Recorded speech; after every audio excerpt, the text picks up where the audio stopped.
Adam and Eve had two sons, Cain and Abel. Cain, being the firstborn, was a farmer, and Abel took care of the animals. One day, both Cain and Abel brought God offerings. God was very pleased with Abel's offering, but God wasn't very pleased with Cain's offering, for it was not the best he had. So out of jealousy, Cain took his brother Abel out into the field and killed him.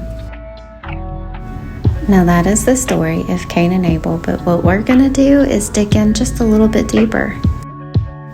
Okay, so Cain left Abel's body out in the field and seems to have assumed no one would ever know what he did. Adam and Eve told the truth. Cain responded with a bold-faced lie. What Cain didn't realize is that God knew exactly where Abel was and what Cain had done. God moved right to the heart of the issue, and the chance for repentance had passed. Because of Adam's sin, God had cursed the ground, forcing Adam to cultivate an unfruitful earth in order to provide food for himself and his family. Cain's punishment was way worse than his father's.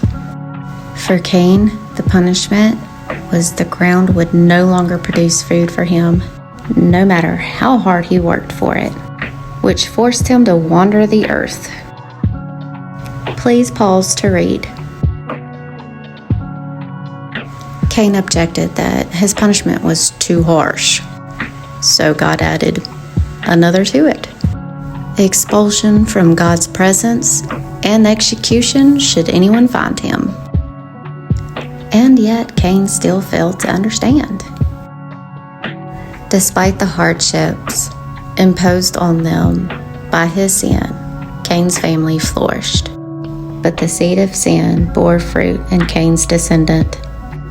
This man brought so much wickedness and violence that brought about the flood. But we'll get into that later on. Please pause to read.